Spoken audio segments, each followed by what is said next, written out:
remember. What else did we put on our shopping list? Oh, what a mouth-watering smell. Paimon would know the aroma of biryani anywhere. Let's go get some. We can still add it to the list. Well, if it isn't the Traveler and Paimon. Wasn't expecting to see you here. Hello there. Oh, it's been quite a while. Huh, so you two are still hanging out together. Dehya, didn't you say last time that you were gonna head back to the desert? I said I was going to resign from being her bodyguard, not that our friendship was over. We're still the best of friends. The Holmayanis also still post jobs from time to time. Their pay is always generous, so me and the other mercs never pass them up. I told Dehya to just stay at our place when she took one of those jobs a few days ago. My parents were delighted. They even said that it always felt like we were missing someone whenever Dehya wasn't around. That sounds like something they would say, all right. They're always so welcoming. Anyway, the job is already taken care of, so I was gonna head back to the brigade as soon as I finished a little shopping. But the master kept insisting, and I ended up staying for another day. You can stay for as many days as you want, Dehya. Father hasn't even gotten around to treating you to his best dishes yet. You know I'm not the kind of person to stay put in one place like that, my lady. Don't worry, though. There'll always be next time. What? She said they'll treat you to the best dishes! Paimon can't believe you can still refuse that! But wait. Didn't you say last time that you would take me on a trip to the desert? Why don't you just take me with you today, when you leave? There are so many places I still haven't visited yet. I'm sorry, my lady, but no can do. There's still a few things I need to take care of back at the brigade. Besides, the desert hasn't exactly been the most peaceful place lately. Oh, come on. Not this again. That's also what you said last time and the time before that. I know, I'm sorry. Just give me some more time, and I promise I'll plan the best trip ever for you. All right, fine. To be perfectly honest, it's not that I wanted to go, it's more like I feel like something is off about you lately. Ever since you first set foot on the estate a few days ago, you've been acting anxious and even paranoid. Have you been delaying our trip because you've run into some kind of trouble? Nah, are you kidding? You're worrying too much. Would you swear on that? Friends shouldn't lie to each other, you know. I wouldn't pry any further if you're willing to swear on what you just said. But if something really is bothering you, then just tell me. You know I'll help you however I can. Oh, looks like Dunyarzad was onto something. You're too perceptive, my lady. Seems I can't hide anything from you.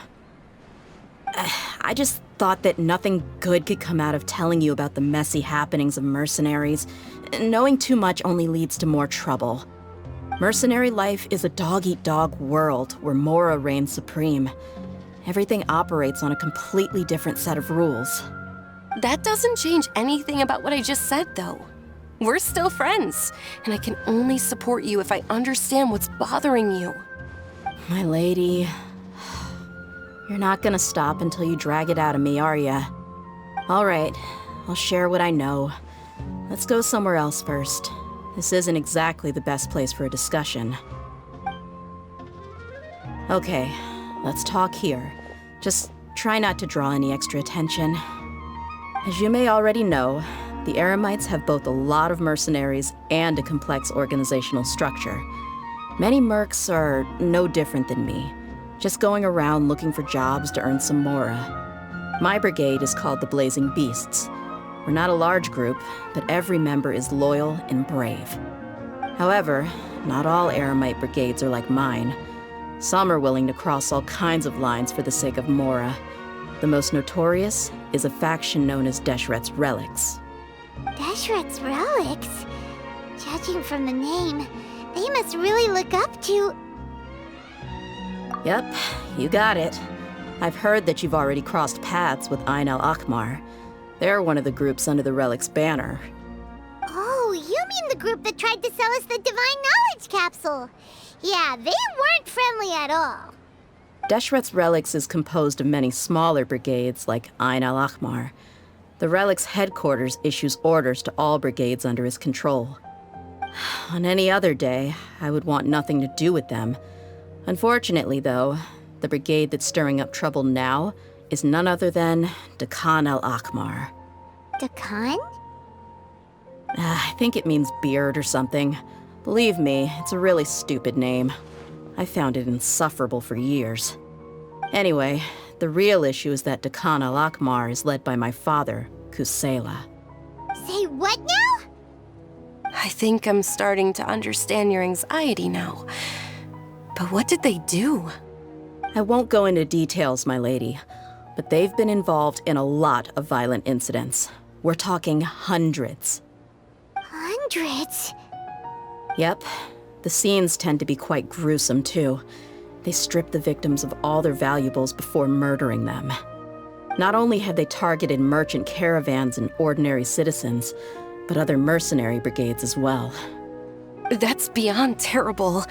They won't even spare their own kind. I don't know how Deshret's Relic sees it. All I do know is that Dehya al-Ahmar has become more and more aggressive over the last few years. If I don't do something about them, then even my brigade or the people of Aru village could become their next target. I just wish I knew what's driven him to do this. Yeah. How can your father do such terrible things? I don't know. People change. He's always been pretty pathetic. But at least in the past, there were still a few lines that he wouldn't cross. That's setting the bar pretty low. I mean, if he was even remotely decent, then why would I have to leave the brigade and cut all ties with him? He was loud and foolish, with no real sense of purpose. Instead of doing anything useful, he spent most of his time drinking and chasing after women. Of course, the other brigade members were just like him. Their ruckus would go on night after night. Sounds like a nightmare. What about your mother? Did she ever step in to stop them? Unfortunately, I never knew my mother. I'm sorry, Dehya. I didn't know. It's all right, my lady. That's pretty common in mercenary circles. Didn't I mention that my father was chasing after women? I was the result of one of those encounters with some random person. He told me that he wasn't sure who my mother was. And in any case, she never came to see me. He'd say, "You'll be fine as long as you remember to stick with Dad." But even then, he left most of the parenting to the brigade. The one thing I do remember is that he used to tell me stories. But the problem was that he had terrible taste. He only knew a few stories, and even those tended to be pretty stale. They were tales of desert warriors defeating dragons in the forest, or stories of mercenaries rescuing princesses from rebel armies. Sounds like your typical fairy tales. More or less, yeah. They were interesting maybe the first or second time around, but after about 20 repeats, they started to get a little dull. He seemed to think those stories were the best things ever, though. He was so into them that he'd call the whole brigade over and make them perform the whole thing as a play. Even the toys he gave me would all be story props. I'd get helmets, shields, and toy swords. It was only much later when I realized that the shows were more for him than they ever were for me. What an interesting guy. Yeah, I've always found him pretty childish, but that was something I could just shrug off. I had no reason to despise him. Until I grew up and learned the true face of Deshret's Relics for myself. Looting, blackmail, violence, and fraud. They not only accepted such heinous acts, they would even openly boast about them. No one in the brigade was any kind of hero. Instead, my father and his cronies were more like the bad guys that needed to be taken down. Did they really think that as long as they didn't do any of that stuff right in front of me, I would never know? I think I can understand your feelings. The difference between perception and reality must have hit hard. Yeah, but don't worry, my lady. It's all water under the bridge to me now. I had a huge argument with my father and left that place behind for good. I'm not investigating them due to any bitter feelings I still have towards my father. I just want to protect those that are close to me. Yeah, I told the boys to gather as much information as they could.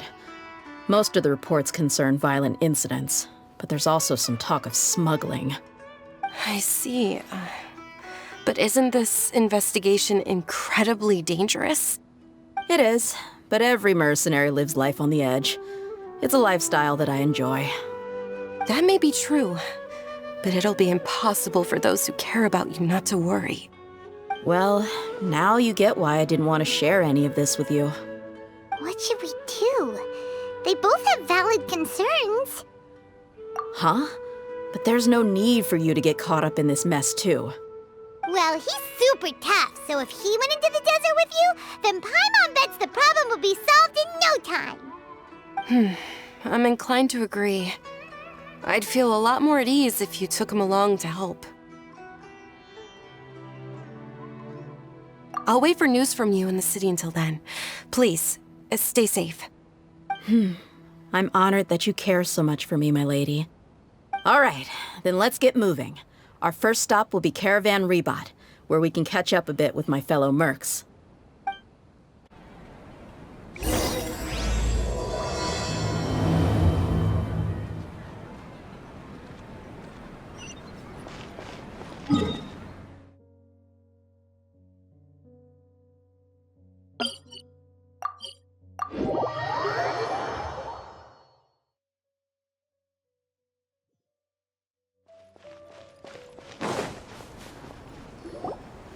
Hey, Dehya, you're back. Are these two friends of yours? Likewise. There's no need to be so formal with us. We're a pretty casual crew. Anyway, since we've got a newcomer, let me fill you in on what the Khan al-Ahmar's been up to lately. They've become extremely aggressive. Apparently, even their own now have become acceptable targets. They even attack other relics brigades, just the same as any other mercenary brigade. Even the most ferocious beasts still protect their own. And it sounds like they've thrown that straight to the wind. That's right. Once they've collected enough loot off the other mercenaries, they sell it off to a different brigade, or turn to merchants on the black market. A portion of their profits is immediately exchanged for more food and weaponry to be used in their next violent operation. That's terrible! Yeah, and it really makes you wonder why they're so desperate for Mora. A few days ago, Isham and I trailed them for a while, and even disguised ourselves as merchants to conduct trade with them. We were able to learn a few things from the exchange. Rather than saying they're out to plunder and hoard Mora, it'd probably be more accurate to say that they're experiencing an internal power struggle. Wait, a power struggle? You heard me right. The vast majority of their victims are mercenaries from the other brigades of Deshret's relics. If their only goal was Mora, they could have gone after anybody. The targeted nature of their attacks points to a power struggle between the different brigades within the relics. That's the only plausible explanation we have. Unfortunately, we weren't able to find out anything more specific. It seems they're also trying to keep things under wraps. Oh, one last thing we discovered was that over the past few years, as the Khan al-Ahmar became more and more active, Deshret's relics as a whole became a lot weaker. It sounds mighty strange to me, too. Harun, you can leave the rest of the investigation to us. Gotta say, though, I didn't expect you to go on a whole undercover mission during the few days I was gone. Sounds like you were really putting your necks on the line, no? Nah, it was nothing. We're just as concerned about the situation as you are. The Khan al-Ahmar is your father's crew, after all. What he said. Besides, Dehya, haven't you done more dangerous things than all of us combined? What we did is nothing compared to your experiences. Yeah.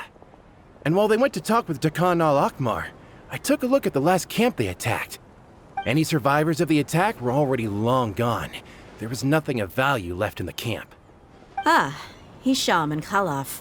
You're here too. We rushed over as soon as we saw you come into Caravan Rebot. Although this new friend of yours looks a little green behind the ears, I'm sensing a special vibe from him. Now that we know you'll have a capable partner with you, we can also rest easy. Hey, what about Paimon? Feel anything special? Oh, you're also planning to tag along with them? Of course! Paimon is the traveler's most important guide. Wherever he goes, Paimon will follow. Oh, in that case, then you'd better take care of her too, Dehya. Don't underestimate Paimon! Don't worry about her.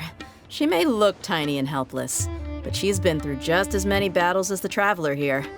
Even if she had only survived on sheer luck, then that alone would still make her quite formidable. I had no idea. I guess I shouldn't judge by appearances. Oh, one other thing, Dehya. When you're free, why don't you update the deputy about your upcoming schedule? We held another recruitment event a few days ago, but everyone only came to see the Flame Mane. You weren't around at the time, so people were pretty disappointed to only find our crew of rough, unkempt guys. The deputy put a lot of effort into the event, but it was basically for nothing. Only a few people chose to stay, and that really got to him. Sorry to hear that. I'll be sure to bring him some great liquor next time. I left in a hurry and I couldn't make it back in time for the event. Gotta admit, I can understand their disappointment, though. You're our brigade's main selling point, after all. Now, if only the deputy could figure out a way to bring a few more smoking hot members into our ranks. Keep dreaming. Remember the last time I invited a couple gals into the brigade? You all just froze up with your mouths gaping like a bunch of scarecrows. The awkward silence and weird expressions left quite the impression on them. They were originally interested in joining us, but after that, they both told me they were too uncomfortable to stick around. Hey, didn't we agree to never bring that up again? Huh? Wait, are you serious? Why have I never heard about this? I don't think you were part of the brigade yet. Are you kidding me? I missed a once-in-a-lifetime moment like that and you weren't even gonna tell me? All right. We can tell you about it later. Now's not the time. Hey, don't you try to change the subject. You and Hisham get your butts over here and tell me everything right now. Are they always like this? More or less. There aren't many rules or graces when it comes to mercenaries. We're used to just speaking our minds. If someone starts getting under your skin, you just yell right back at them.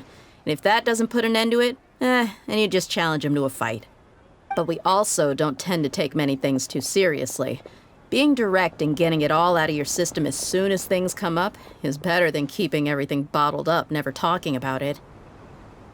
That's also why I never spare their feelings when I talk to them. If I want to laugh, I'll laugh. If I'm angry, then I'll unload on them. It's hard to stop once you get used to it. Though, I can never do that when I'm with the Homayanis. Hey, knuckleheads! Can you at least tell me the rest of the intel before you go back to your bickering? Yeah, you hear her, Holloff? Told you we gotta focus on the investigation first. I drew up a map. Right here is the spot. There you'll find the merchant caravan responsible for getting rid of Dehya al-Akhmar's looted goods. All you gotta do is wait and ambush them in the evening. They'll have no idea what hit them. Perfect. Thanks for that. Be sure to pass my regards to everyone else in the brigade as well. Will do. You stay safe, Dehya.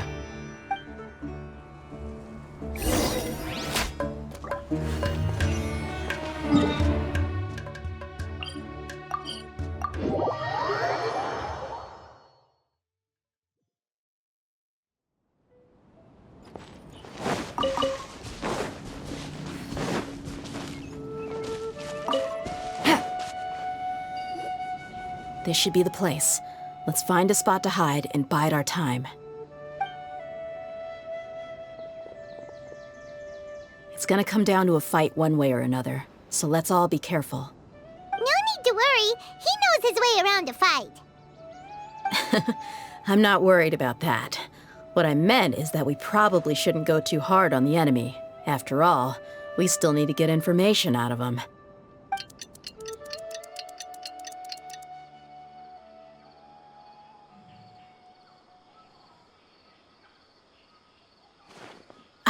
Here they come. You ready? Let's not give them a chance to react and end this quickly.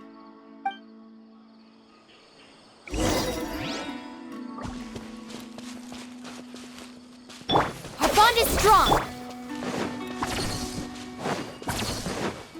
Who's alive? Feeling lucky today?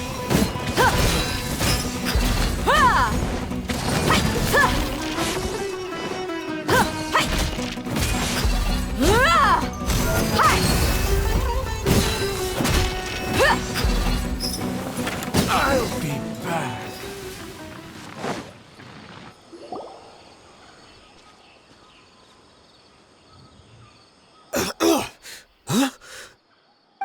You're the Flame Mane. Good. That saves me an introduction. All right, time for a little talk. Are you buddies with Dakana Lakmar now? Tell me, what are they after? You know the code of being a mercenary just like everyone else. The first rule is to never divulge key information about our employer. What makes you think I'd talk? That might have worked on an amateur, but I know you're just looking to protect your reputation. Think about it, though. What's your reputation worth if you won't have the other tools you need to succeed in this line of work? Tools like, I don't know, your limbs or eyes? You've got 5 seconds. You might want to think twice about how much your employer's information is worth to you. Whoa! I'm not joking around. We can do this the easy way or the painful way. 2 seconds. I'll save you the trouble.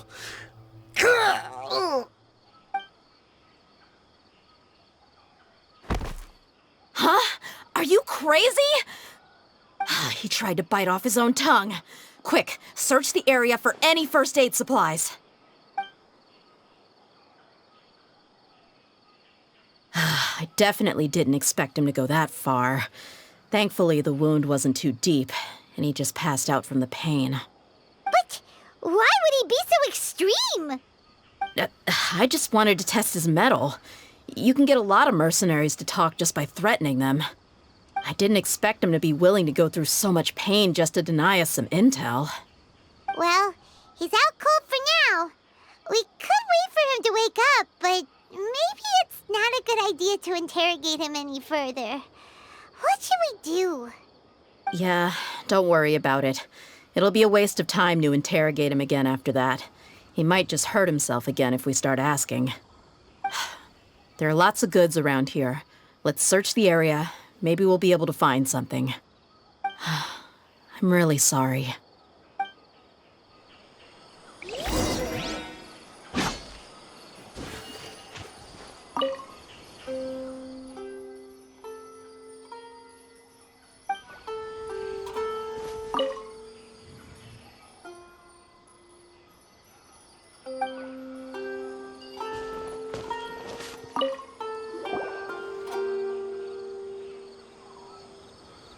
We found a piece of paper with a bunch of names on it. Maybe it's a record of something. Let me take a look. If this really is a merchant caravan, they should have a record of their transactions. Yep. I see an entry for Dakana Lakmar right here. Kusela, Idrisi, Bashar, and Takriti.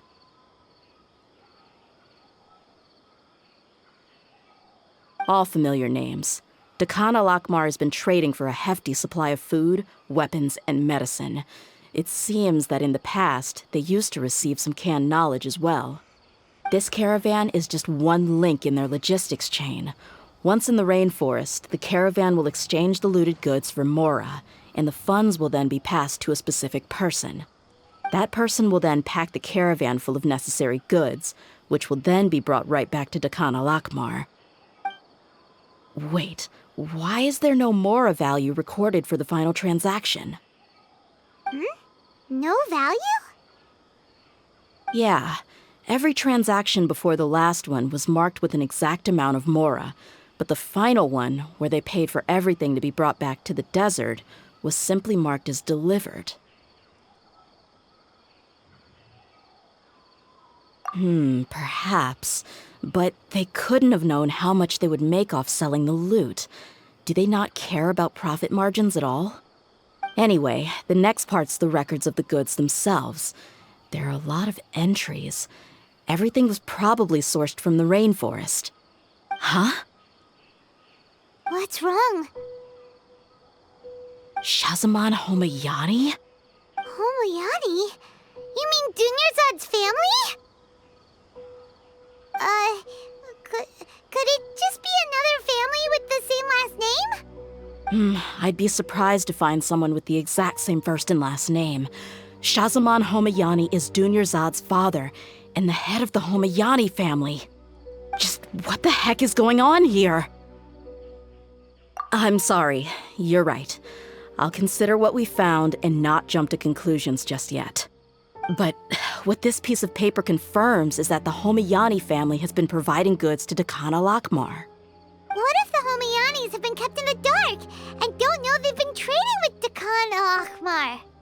That's a possibility, but if that was the case, why is this caravan specifically named Shazamon as their person of contact? They could have just as easily bought goods such as food and medicine directly from Caravan Ribat or Port Ormos. Yeah, funding violence and looting. The brigade gets the goods, and he is paid the proceeds from the sale of the loot. But why would he do something like this? It's not like the Homayanis are in need of money. I honestly have no idea. I've been to their estate many times, and I've never noticed anything suspicious. The only potentially large expenditure I could think of would be the treatment costs for Dunyarzad's Elazar. Maybe they borrowed a lot of Mora in the past? But that's still just a speculation. I don't think the Master would stoop so low to make Mora. You're probably right. I know my lady's personality, and she wouldn't deliberately keep something like this from us. But what should we do now? All we found is just another mystery. If you ask me, we already have no choice but to confront her about this. I'm not worried. It's too early to make a verdict yet. I still have faith in the Homayanis. Let's go find my lady again. We'll tell her everything and see if she's willing to lend us her support. If we're lucky, we can not only figure out the mystery of this paper, but also follow the trail of breadcrumbs to the people responsible at Dakana Lakmar. Dehya, are you sure this is the best decision? What if instead of getting the help we need, we just end up revealing everything we've discovered to the enemy? I've considered that possibility, but even still, I want to tell her what we found. I think I owe her that much. True friendship is built on trust. She showed genuine concern for me when we first brought up the topic. I can't repay her kindness with doubt and suspicion. That's not how I deal with people. You're right. Paimon wants to trust Dunyarzad too. Yeah. Let's pay another visit to Sumeru City.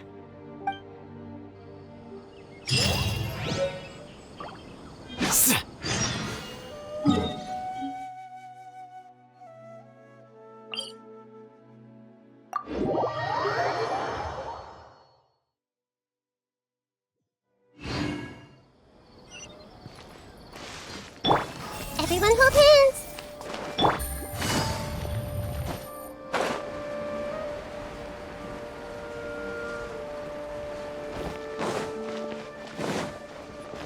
Take it easy. We're back, my lady. Oh, you're back a lot sooner than I expected. You mustn't have run into any trouble then.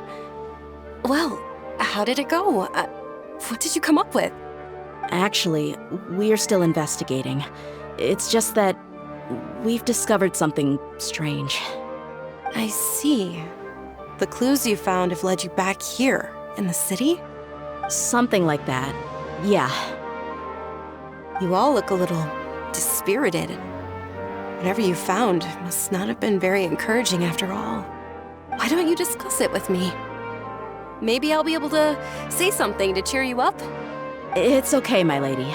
It's not so much about me being upset with my father or anything like that. How should I put this? So something is wrong. Even the Traveler and Paimon have been uncharacteristically quiet. On any other day, Paimon would have already waved to me with a smile and shouted, "Dunyarzad, we're back!" So tell me, what happened? Well? My lady, please prepare yourself for what we're going to tell you next. It concerns the Master. The Master? You mean my father? Okay, I understand. Don't worry about me. I'll listen as attentively as I can. My father has been supplying goods to Dakan al-Akmar? Yeah, it makes as little sense to us as it does to you. I've never doubted the Master's integrity, so I'm having a real hard time rationalizing how he could ever support an infamous brigade like them. Maybe he's not actually aware of the full story and just stumbled into the deal by accident. I can't help but agree with the Traveler. Huh? You mean you feel the same way, Dunyarzad? Thank you for sharing all this information with me. Since you've told me everything you know, I should also tell you about some doubts that I've been harboring for quite a while. In the past, I thought that my father hired a bodyguard for me so that I wouldn't run away and get lost. However, there are plenty of capable mercenaries in the Corps of 30. Why did my father go out of his way to hire Dehya? About that. Well, the Homayanis really needed bodyguards, so they reached out to the Blazing Beasts.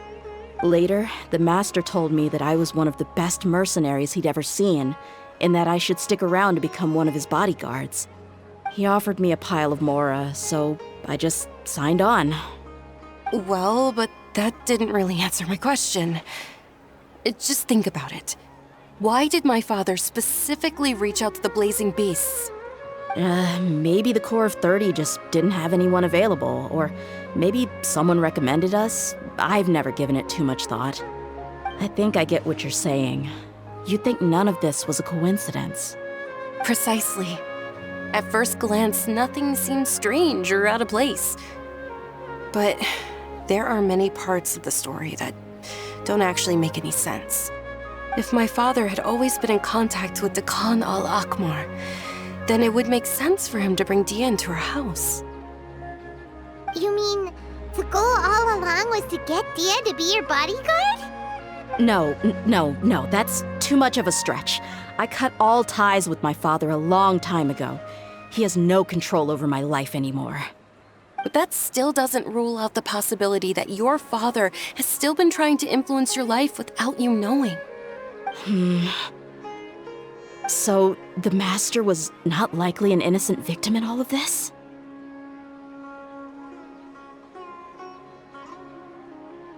Sorry we put all this on you so suddenly, Dunyarzad. It's okay, Paimon. I should actually be thanking you. Regardless of his reasons, if my father has truly been funding a violent group of mercenaries, then it's my duty to bring him back to reason. But is that really the right thing to do? My father has committed many atrocities and deserves all the punishment that he has coming to him. I have zero sympathy for him.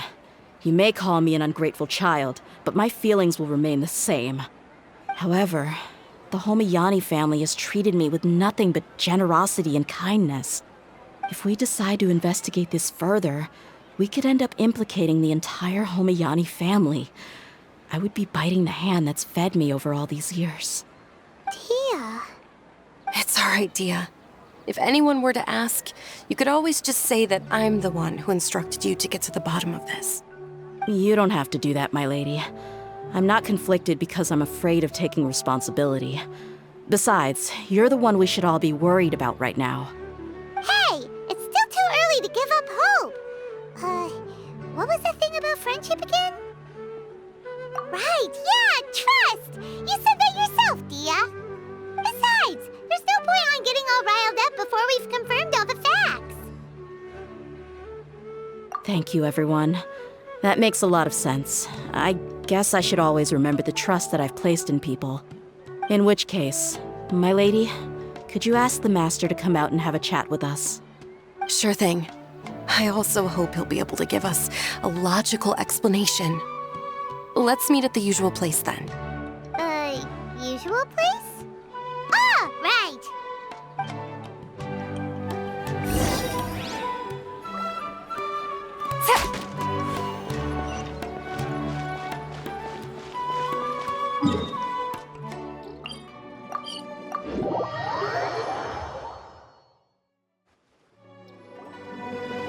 Thank you for coming, sir.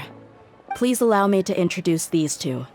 This is the Traveler, and next to him is his travel companion, Paimon. Ah, yes, my daughter has mentioned them from time to time. It's a privilege to finally meet them in person. But we may skip all the pleasantries for now.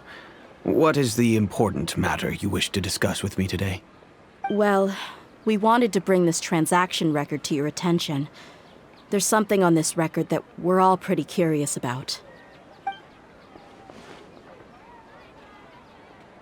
So, that's what you found? Huh. Seems like I can't keep everything from you much longer. If you wouldn't mind, we'd like an explanation. Well, it's a long and difficult story. And to be perfectly honest, I'm not sure if I'm doing the right thing. What I do know, though, Dehya, is that the truth will bring you no solace. If anything, it will likely cause you a great amount of anguish. Wait, me? Yes. I understand perfectly why you came to see me. And I am touched by your collective commitment to do the right thing. But knowledge always comes at a price. And sometimes, as they say, ignorance is bliss. Your father, Kusela, and I both believed that. Of course, you have the right to seek and learn the truth, but I must warn you. The facts of this matter may reduce everything you've built for yourself into sand, blowing in the wind.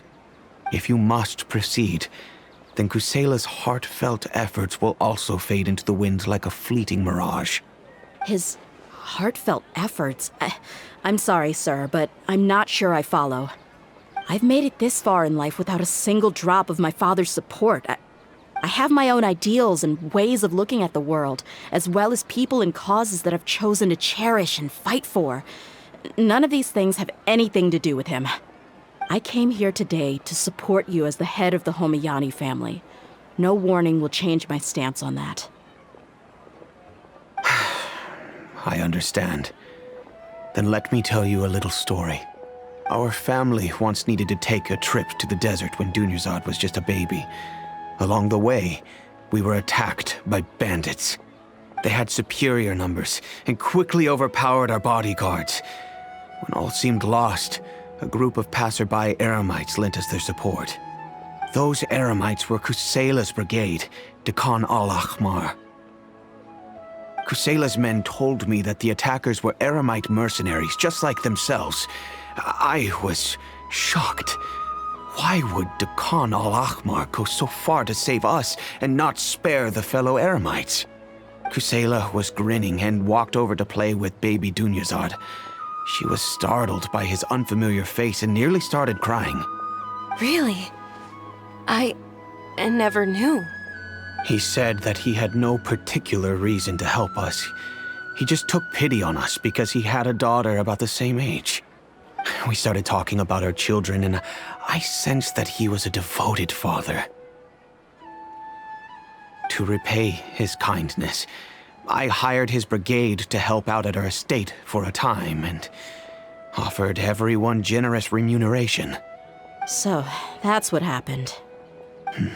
It was many years before I saw him again. I almost didn't recognize him the next time he came knocking on my door. The man I knew to be strong and healthy had been reduced to a shell of himself. He couldn't even walk anymore without his cane. So, what happened to him? He was perfectly fine when I left the brigade. I'm not too sure myself. The only thing that didn't change was his cheery disposition. He said there was absolutely nothing to worry about and that he had gotten into a fight. That was all. He then suddenly asked me if Dunyarzad, now that she had grown, would need a bodyguard of her own. At the time, Dunyarzad was going through a particularly severe bout of her Elazar. There was no need for her to have a bodyguard when she could barely leave the house.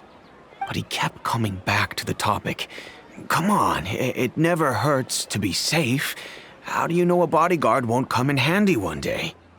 I was completely lost at first, until he recommended the Blazing Beasts, and in particular, a mercenary named Dehya. So he was the one who recommended Dehya to you. Indeed. He didn't say it out loud, but it was clear that he saw Deshret's relics as an evil group who would eventually corrupt every member in their ranks. He was already beyond redemption, but he hoped that he would be able to detach his daughter from the vicious world of mercenary life. If Dehya could stay in my house and keep working as a bodyguard, then gradually her affinity for the desert would decrease, and she'd be able to leave her previous life behind. And that's why you offered her such generous compensation? Yes, but not just because of that. From the moment that he asked me for that favor, I also began to see Dehya as my own daughter. And that's also why I tried to persuade you to stay when you asked for permission to leave. I was willing to spend however much it took. Kusela saved my daughter and I all those years ago in the desert. I could never refuse him entrusting his daughter to me. He was always like that, acting like he's oh so smart and self-righteous. Kusela said that he'd reimburse me for a portion of Dehya's fees. I refused to take any mora from him, but he'd always send me funds anyway.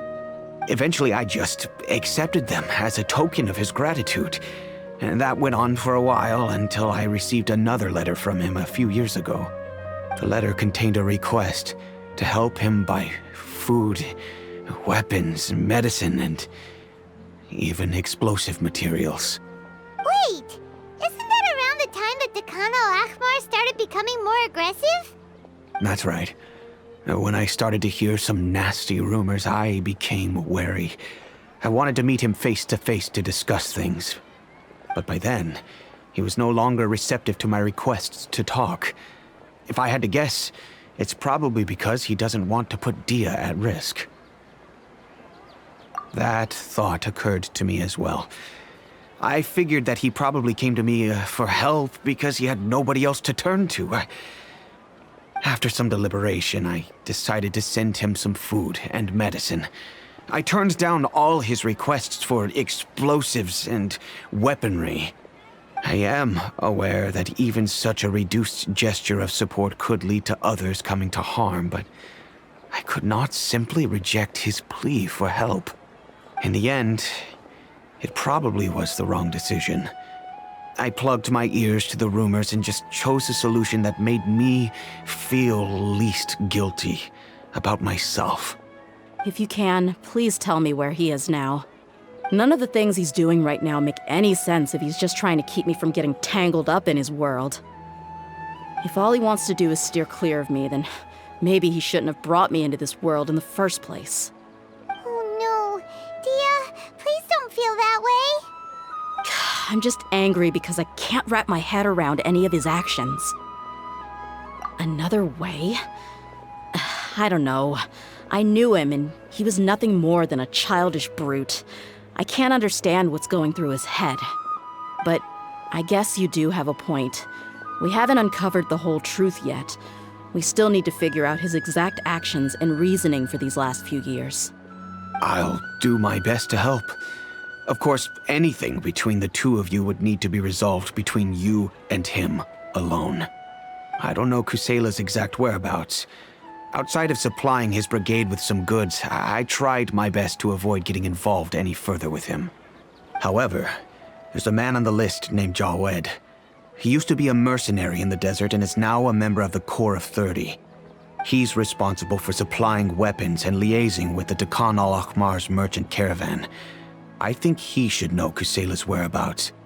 I've heard that he likes to have a few drinks alone and enjoy the cool wind at night outside the tavern. Maybe you'll be able to find him there. Understood. Thank you, sir. Then I guess this is bye for now, unless...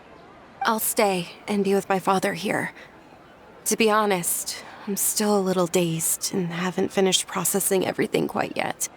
My father has indeed done something wrong, but if I think about it, I'm also not sure if there was a right way to handle this problem. I feel like our only course of action is to turn everything we know over to the Corps of 30 and let them render judgment. Yes. I am prepared to accept whatever verdict they choose. It's time to face my mistakes.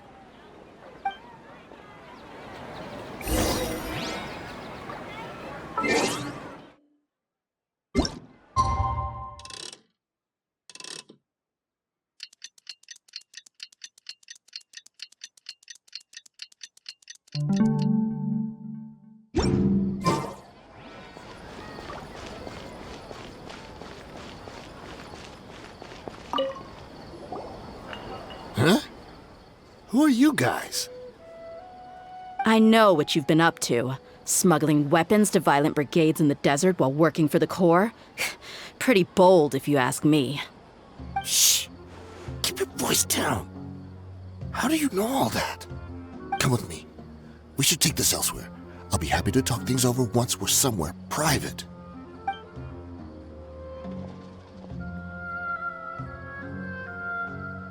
This place should do. All right. Back to my question. How did you all know about me? Don't worry about that for now. You know what kind of punishment you'll face once we report you to the Corps, I assume. Wait. There's no need to jump the gun. Let's talk this out. What are your terms?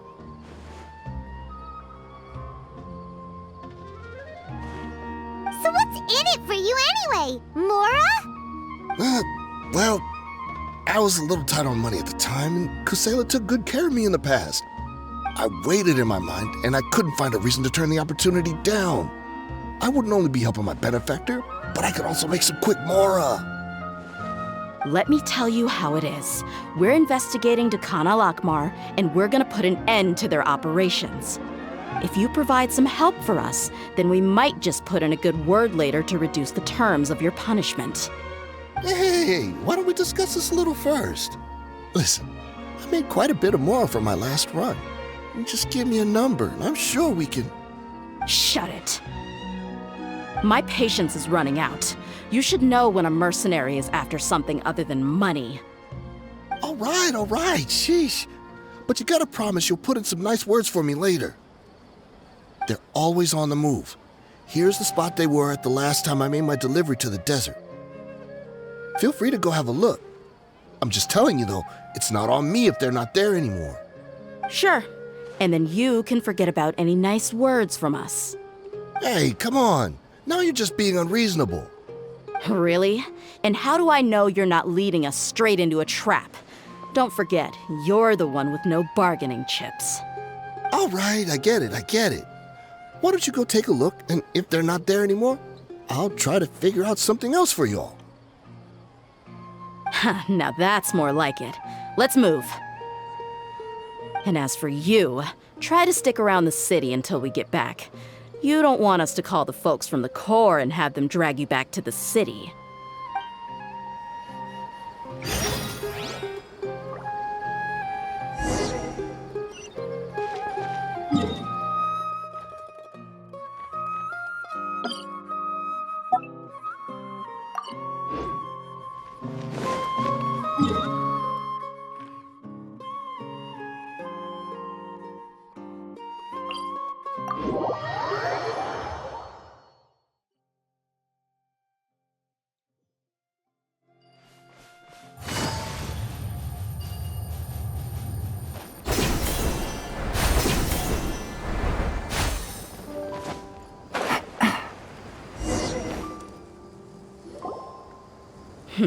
Seems like we're in luck.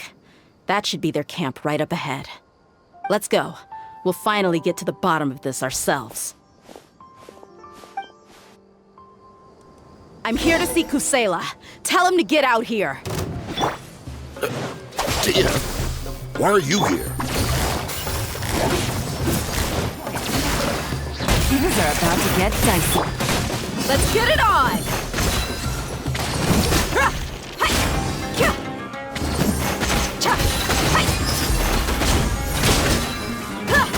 Haven't you all done enough? Oh, so are you also here to stop us? Stay out of this! It's got nothing to do with you!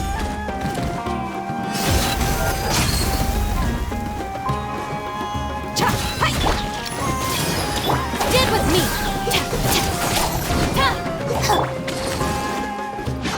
here you are.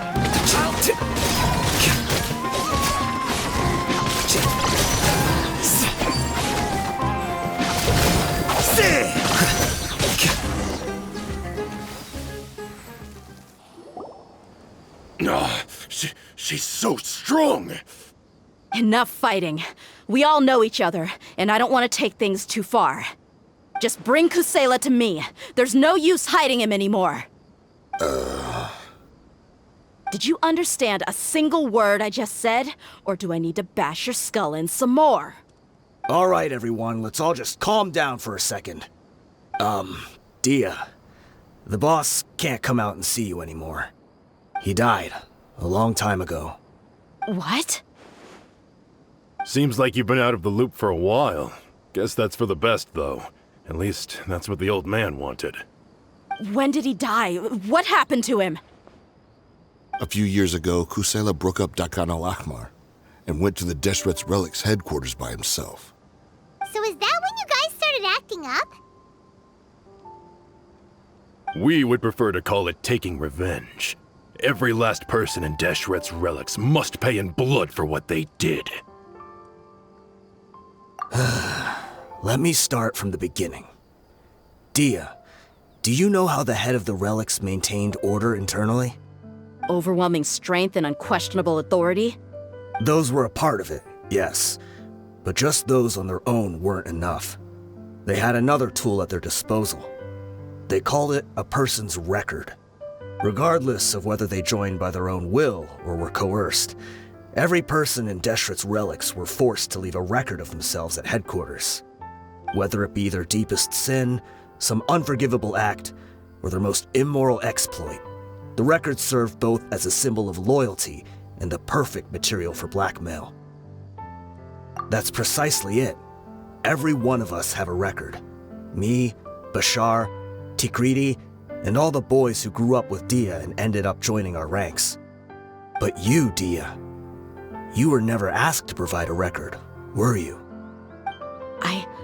I never even knew this was a requirement. You were probably the only person in all of Deshret's Relics who didn't know about it.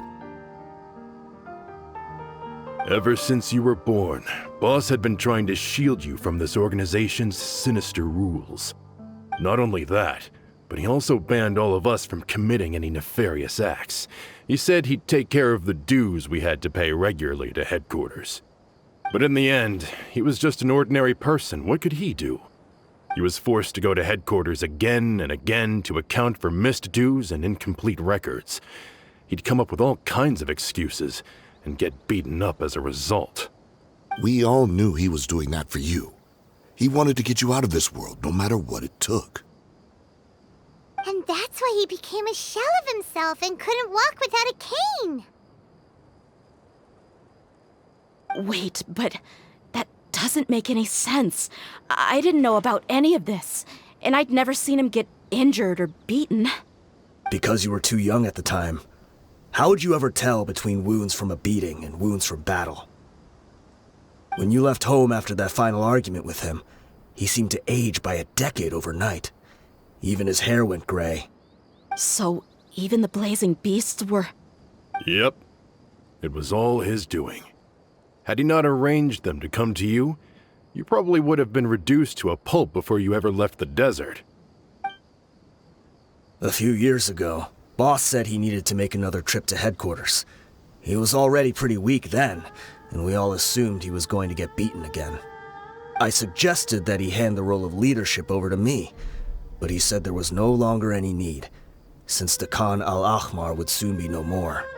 His words made no sense to me, but that night, we heard that a massive fire tore through headquarters and razed everyone's records to ash. Everyone gained their freedom that night. Many members fled, not just from our ranks, but from the other brigades as well. But how could we leave with a clear conscience? All of us who knew exactly what had happened. The boss can't have just died for nothing. Those heartless jerks at headquarters took him from us. From that point on, the sole purpose of Dakan al-Ahmar became revenge. The big fire that Boss started was quite a blow to headquarters' strength. It's given us the opportunity to launch our attack. Even though we're outnumbered, we vowed to see our revenge through to the very end. There were people from headquarters who changed their names and went into hiding. Some fled to other brigades, and others escaped to the rainforest. But we won't let any of them escape our wrath. They'll all pay for what they've done. We've suffered plenty of losses as well. To keep going, we need an enormous amount of supplies, from food and medicine to weaponry and explosives. All we can do is exchange our loot from Mora, and then use that to get supplies. We forged Boss's handwriting and sent out many letters to his former friends. Thankfully, many people were willing to come to our aid. We were also able to attract many mercenaries who shared our goal. We've endured unspeakable pain to win many impossible battles. Deshret's relics have become weaker and weaker, and now we finally have an opportunity to directly strike their headquarters. Paimon doesn't know what to say anymore.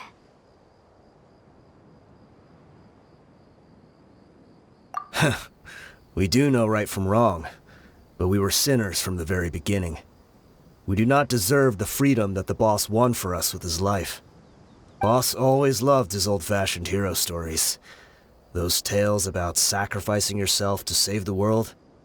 We used to always laugh at him for it. But in the end, he really went and lived those stories out himself. As for me, I never considered myself a hero. We're all the lowest of the low. We have no right to even imagine such an existence. But maybe those hero stories he liked foreshadowed everything that was to come. The spirit of the hero touched all those he had saved, and more people joined his cause. Maybe we were all just acting along with the play in the beginning. But as we acted the parts and recited the lines, we were drawn in. And now, we want to see the story through to the end. I'm sorry, Dehya. I know you always found us insufferable ever since you were young. Just think of this as a madman ranting. I'll go with you. Huh? Dehya? You want to go with them? I grew up with these guys, and I know they're not bad people. It's just that some situations get so bad that it's difficult to tell good from evil. All I know is that Deshret's relics must be destroyed. Furthermore, I want to go see the place for myself. I want to know if my father is still there. I know you don't want to get involved in this, so there's no need for you to tag along. I can do this on my own. Yeah, Paimon feels like we'd only regret it if we don't see this through to the end. Thank you. We'll be a lot stronger together with you. I bet Boss would lose his mind if he ever knew you'd join us at the very last moment like this. Considering all the losses and injuries we sustained, we can't afford to turn down someone as powerful as you. He can think whatever he wants. But the fact is, I owe him this much.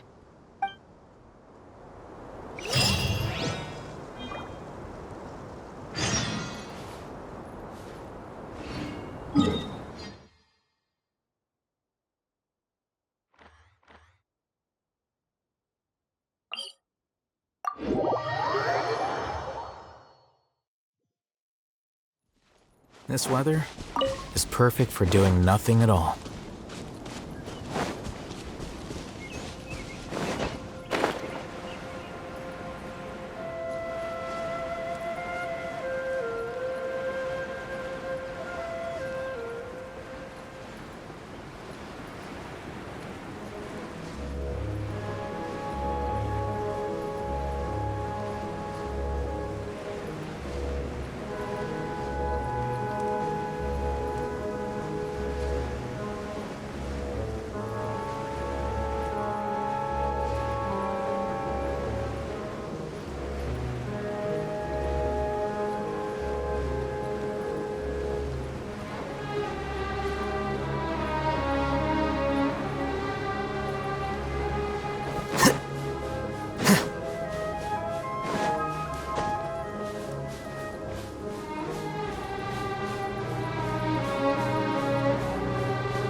trouble on the way here. Should be. I don't think they have enough manpower left to post guards and defend their perimeters.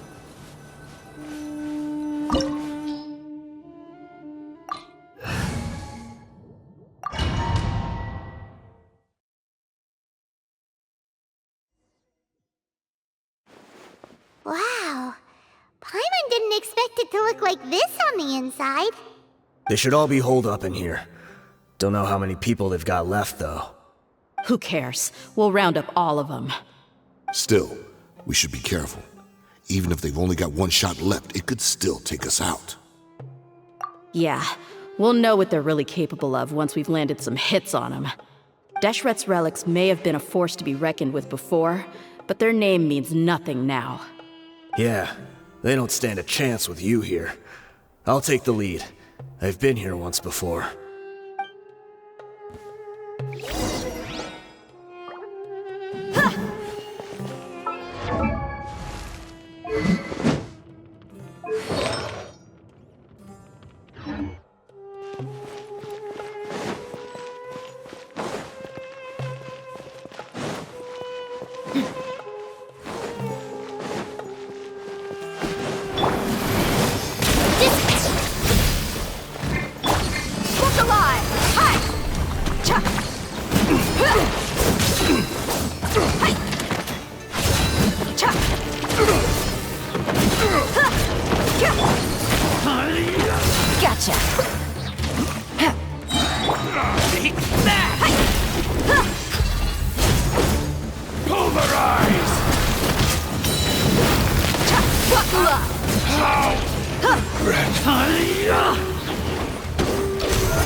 A new punching bag.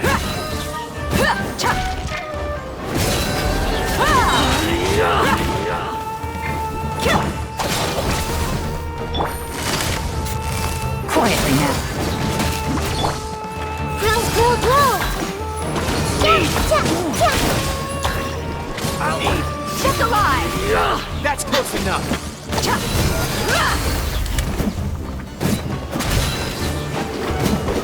You asked for it. You want this one. You want this one.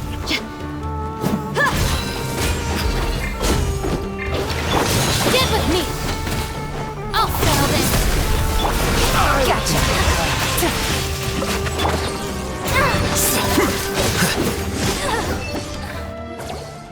This way, follow me. We're almost there. Wait!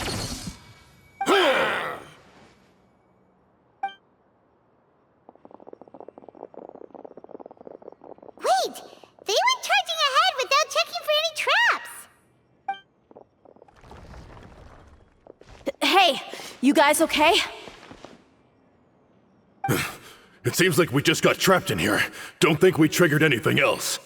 Watch out, the enemy's coming from ahead. Well, now that things have come to this, seems we'll have to fight our way through. Don't worry about us. We knew something like this could happen.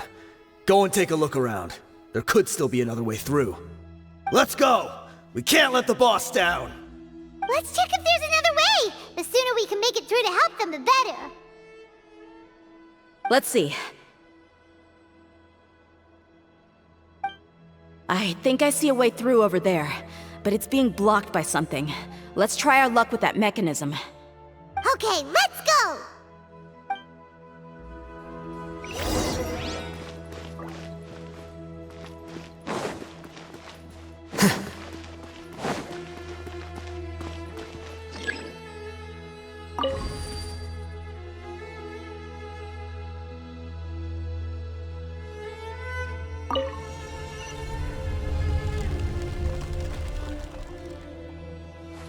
Wait. Huh? No.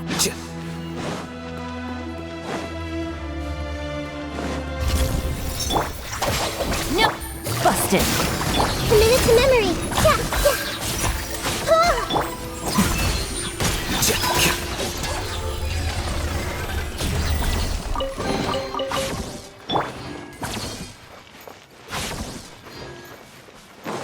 Ah! another mechanism like the one before, but this one's being blocked off in the middle. We just need to adjust it a little.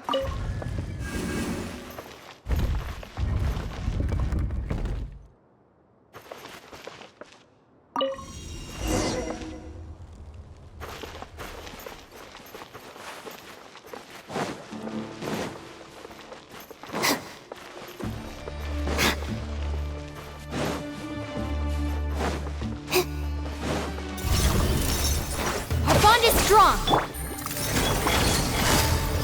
Gotcha.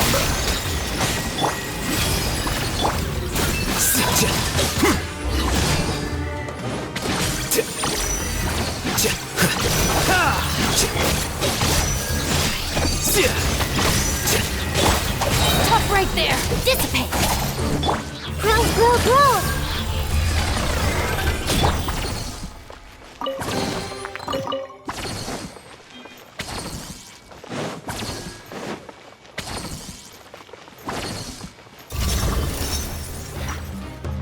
Stand with me. Out of my way. Quietly now. Just sleep through a little.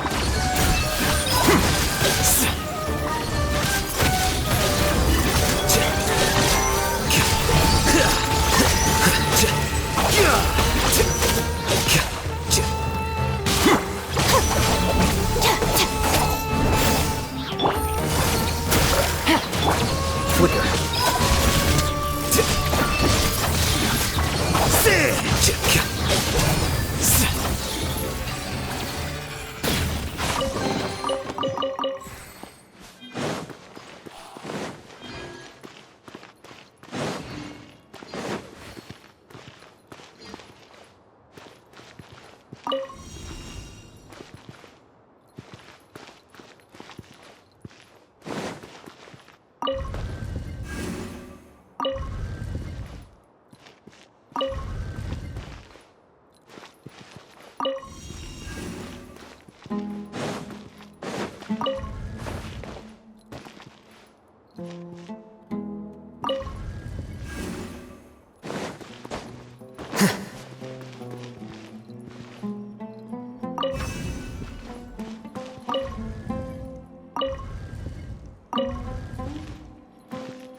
I wasn't expecting anyone to make it through from the other side.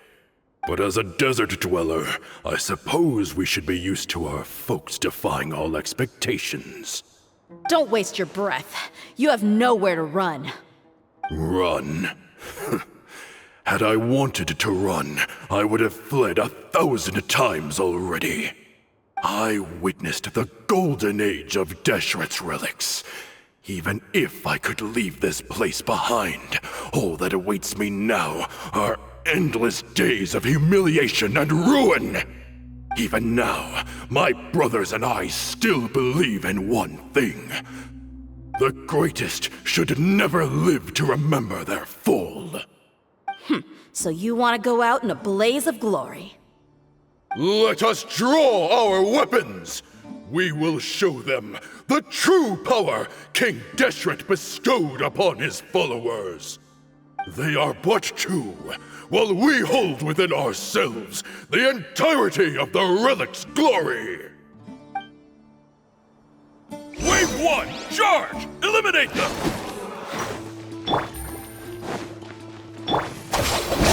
I'll settle this.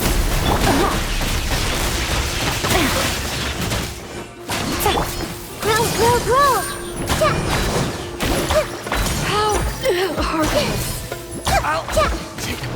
I'll be back. Dissipate! Busted!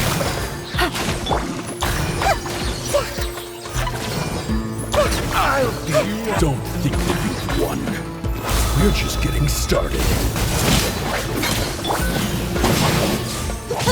Game's up. Fun's over. Gotcha. Take it easy. My patience. You are King Deshret will not abandon any one of his followers. Dissipate! Will. Out of my way!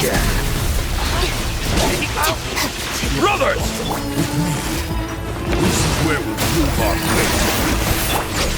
You all just wanna die? None of us plan to leave this place alive! Where do you think Golden slumber. The commander has finally fallen. But they're still coming at us! This place is like a gladiator's ring. They just keep coming no matter how many we beat! Yes, keep fighting! There's no need to fear, and no need to back down! This is our last stand! When the next wave comes, try to draw away their attacks. I'm going to see if I can take out that high platform.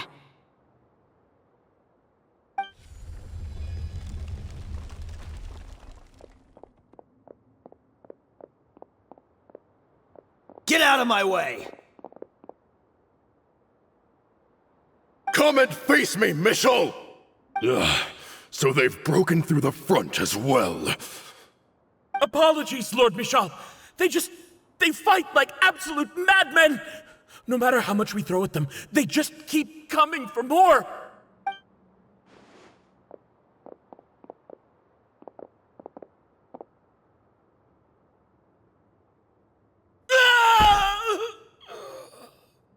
So, it would seem like this is the end.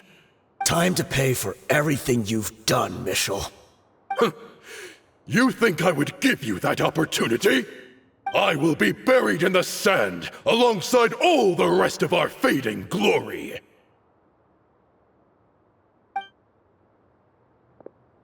Hey, wait!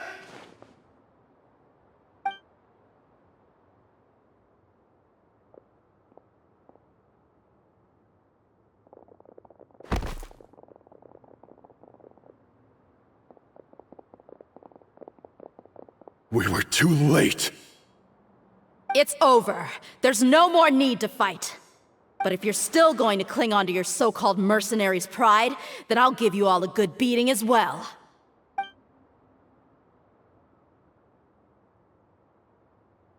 Hey, Dehya! I found the mechanism. I'll get you all back up here right away. Let's go.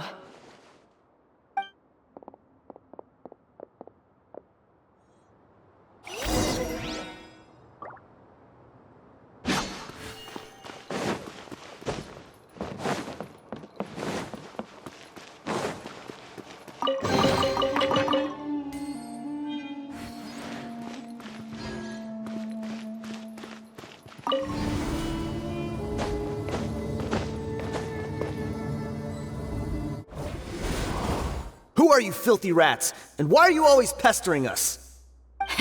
You call yourself a member of the infamous Deshret's relics, and you still can't even tell who's made it all the way to your headquarters? Who knows what intent a bunch of rats may have? We try to catch a couple, and you all just show up on the other side instead. How are we supposed to figure out what you're after? Hey, have you ever heard of a man by the name of Kusela? Why would I know? It's not like I'm in charge or anything. This is your last chance to talk. Hey, I said I don't know anything. I'm just an average member here. I'm telling the truth. If you're here to find someone, why don't you look through the records yourselves? Who can remember every name and face with so many people coming in and out every day? The irony. His life became a light for so many, yet to others, it wasn't even worth remembering. Where's the records room? Answer me! It's right over there. All the files are in there.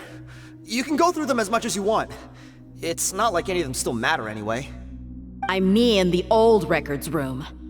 The old records room? You mean the one that got burned down? Kusela. Ah, yeah, I remember him now. The guy who could hardly walk. Watch your mouth. That's our boss you're talking about.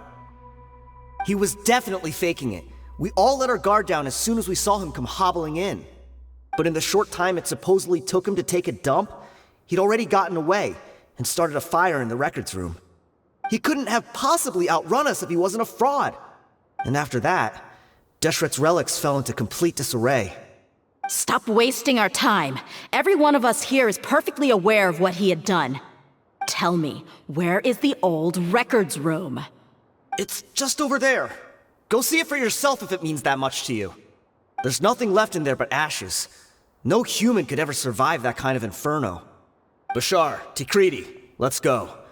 We'll leave the others here to guard these guys. Spare them no mercy if they try anything.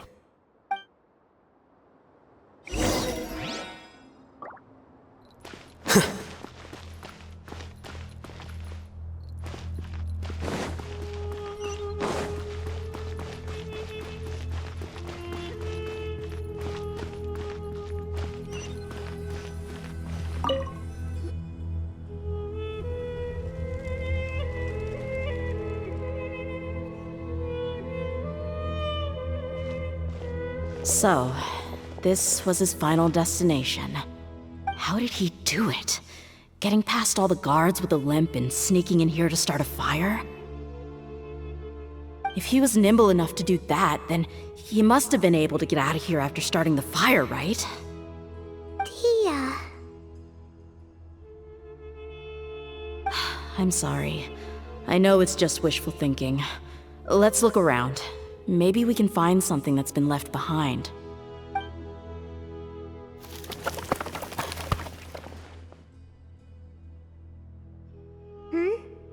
Is this a cane?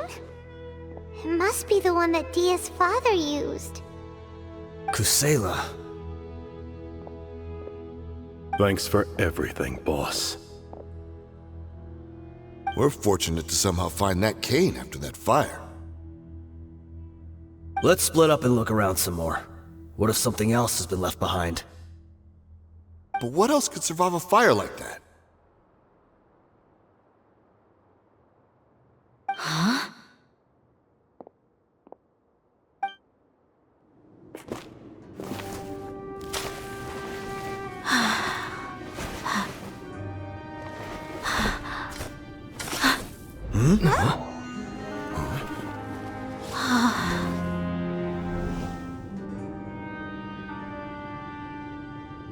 Thought so. Wait! Isn't that the toy sword you played with as a child?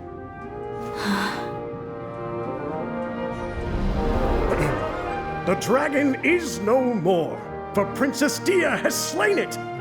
Its head now hangs above the city gates. Her bravery has brought eternal peace and prosperity to us all. Dehya, come on. This is the most important line. You can do it. But Dehya, you defeated the dragon. Everyone's waiting for your speech. Still too shy, huh? All right, I'll do it. I hereby proclaim our victory. Evil shall plague us no more.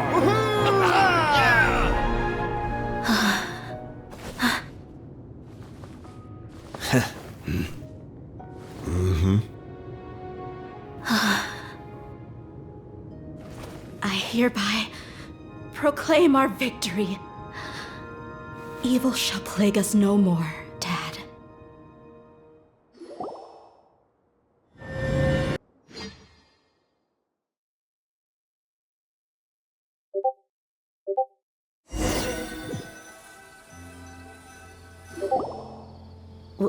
What's this? Don't you remember? You asked Paimon what she would do if she were to wake up tomorrow with loads of money. And Paimon said that she would get boatloads of tasty snacks. You looked super confused at the time, but said it was an adorable thing to say. These opportunities don't come by often. So today, Paimon's gonna treat you to a special crash course on Paimon's life philosophy. Hey, come on! Paimon's not that stingy. Anyway, the point is that you should eat to your heart's content. You'll feel better for sure once you've gotten something in your tummy. Dunyarzad will also be here shortly. She's already heard that we're back. Aw, thanks, you two. Honestly, this is very unlike me. I just had a lot on my mind on our way back, so I didn't know what to say. My chest was filled with all kinds of intense emotions. They just shook me even more than all the feelings we've shared during our previous adventures. But when everything came to an end, those emotions also vanished without a trace, and I was left feeling more empty than ever before. It was as if I'd lost the thing that was most important to me. Yeah, you're right. To many mercenaries, Mora is the most important thing in the world. But perhaps to us, it's the most worthless thing of all. Idrisi and the others all used to say that they would quit if there was no Mora to be had. But when it came to avenging my father, there was no Mora to be made anywhere. My reality shattered when I found out that the father who always told me hero stories was in fact a bad guy. But look at me now. Am I any different? Despite all my promises about never forgiving him and never trying to understand him, I still went to such lengths to find out the truth and nearly even shed tears for his sake. We're hypocrites, all of us. Yeah, you're right. It's just a pity that we often only recognize our true feelings after it's already too late. You're back! Are all of you all right? Ah, there she is. Yeah. Many people from the Corps of 30 came over, and I just wrapped up everything with my dad. All I can do now is wait for their verdict. Huh? Dehya, you're looking quite down again. Paimon will explain. A lot happened while we were gone.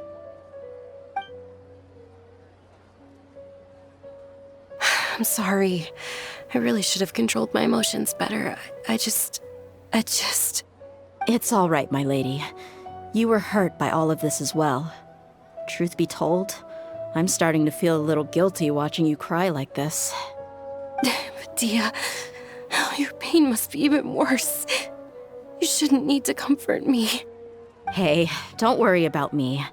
If anything, this whole thing has finally shown me the difference between illusion and reality. My father probably thought that people could settle into new lives as long as they moved to a new environment. That thought has even crossed my mind a few times. It's like saying, what's wrong with adapting to a new life? However, there was always something deep within my mind that refused to accept it. This impulse brought me great turmoil, and even made me feel ashamed for turning my back on your father's kindness. But now that I consider it again, it all makes sense. The desert sands are a part of who I am, and I will never be able to lead a peaceful existence. I understand how you feel. That doesn't mean I won't be making any changes to my life, though. As an example, I'm now thinking about taking on some small odd jobs. It's just like Idrisi said. I also want to catch up to my father and become a character in his play. Even if the ending of the story may be childish and ridiculous, it won't really matter. Isn't that neat, though?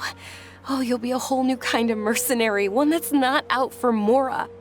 Why don't we go for a change of scenery once we finish eating? What about stopping by the Grand Bazaar again? Right. You said you wanted to get a rug for your family. We'll come along too. I can't thank you enough for taking care of me this entire time.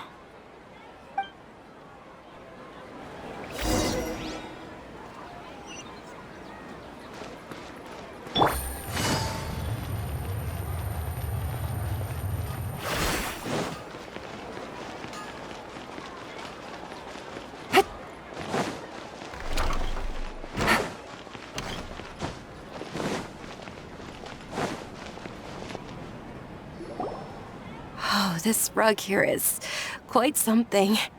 The craftsmanship is exquisite, and the fabric is also of high quality. Ah, here you are. Finally, I found you. Hey! Aren't you that mercenary who bit his tongue? You can still talk?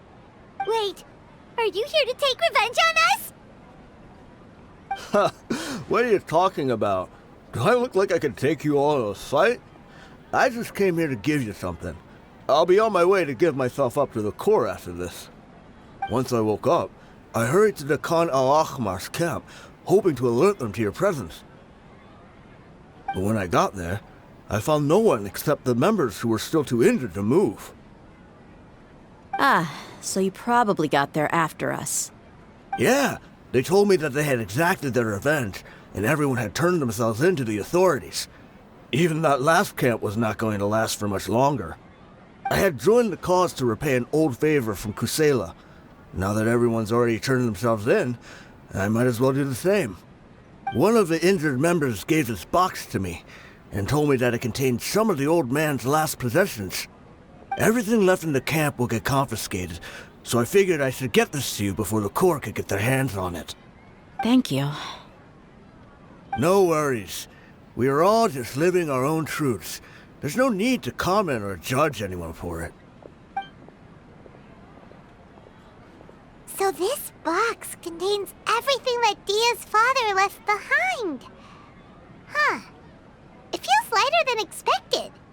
Well, back in the day, the first thing he did with any Mora was spend it on things like drinks and meat. But let's see what's inside. What's this? It's just a bunch of junk. It kinda stinks. Perhaps it's just been left unopened for too long. A handwritten copy of a storybook. The paper's already yellowed, and it looks like it's about to fall apart. It was against the Academia's rules to possess books for personal use. If he was going to break that rule, he could have at least copied something useful. That probably means this was really important to him. And here are a few bags of children's snacks. The packaging's completely deteriorated. Maybe that's where the smell was coming from. Did he get those for you? Yeah, but here's the thing, though. Even when I was a child, I was never a fan of these kinds of snacks. He'd always say that he got them for me, but in the end, he always ate more than I ever did. Who even leaves snacks in a box like this anyway? Isn't that just common sense? Forget it. Let me see what else is in here. A razor, some buttons, some round iron tiles, a wooden toy puppet, a wool scarf, which from the looks of it probably belonged to a woman, and a hair clip? Why are these things here? I'm suddenly feeling a little scared. I'm sorry, my lady, but this is just the kind of man he was. He probably saw this box as some kind of personal trash heap and dumped any and everything in there. 2 empty liquor bottles. Tell me, you guys, are these the kinds of things that a normal person would leave behind? Huh? There's something in the bottle! Oh, you're right. All right, I got it out. It seems to be a piece of paper with some writing on it. The bottom part's all damaged from moisture, though. Let's hope the writing didn't smudge. I was suddenly seized with an urge to write a letter after finishing this bottle. I just folded it up and left it in the bottle, though. If I end up forgetting about it, it won't really matter. To Dehya. It's a letter for me? It's all right. I'll just read it out. If he went to the trouble of writing a letter, there must have been some important things that he wanted to say. Or at least record down.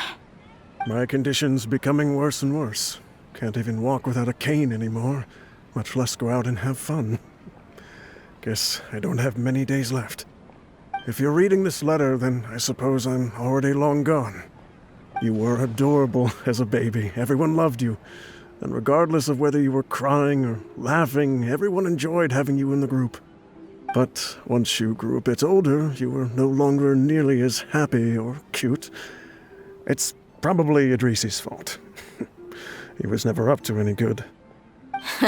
Can you believe this guy? He can point the finger at himself. Anyway, back to the point. To summarize, I'm writing this so you would know not to feel sad for me, even if you end up finding out the truth. The reason being that I was never your father to begin with. Wait, what? Surely, he must be joking, right?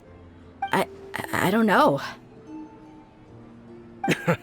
I was quite formidable when I was young, and 100 times cooler than some so-called flame main. Really felt like the whole world was under my feet. With just a teeny tiny bit of effort, I felt I could rule over the entire desert. But as fate would have it, I went out into the desert for a drink one day and discovered a baby in the sands. It was you. You were just lying there, small and helpless. You were so tiny that if the wind blew for just a little while longer, you would have been buried forever. But your cries were so loud they made my head hurt. Now that I think of it, you really were a bundle of energy. Sounds like he's serious. I told Idrisi and the others that I had slipped up with a woman while out and about. None of them even doubted me. I'm sorry that I had to lie to them for so long, but I really had no other choice. I was their most esteemed leader, after all. It's not like I could just tell them that I suddenly wanted to play at being a father. At this rate, I'll puke up all the liquor I just drank from this bottle. Anyway, Dehya, you possess the kind of freedom and kindness that we could only dream of. As far as how you should live your life, that'll be up to you to decide. That's the end of the letter. In the end, he was still thinking of me as a little child.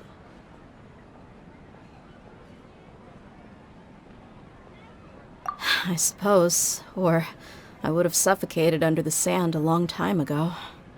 He was a good father to you. The fact that he wasn't a blood relative doesn't change that. Yeah. It's just a pity that we had to learn the truth of everything like this. Do you already have some ideas about the decision that he wanted you to make? I do. If he first found me alone in the sands, then I want to try my hand at finding the person who abandoned me. I just have one wish. To tell them a story. That there once existed a childish and foolish jerk with a heart of gold. And that only under his care was I able to grow and mature into the person I am today. If you end up finding any leads, can you share them with us? We go on adventures all the time. Maybe we'll be able to find some information for you. Sure, I appreciate it. I wasn't expecting you to be so enthusiastic. I'll help too. Thank you. All of you.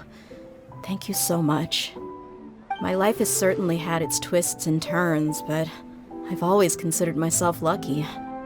Because no matter where I've gone, I've always been surrounded by incredible kindness.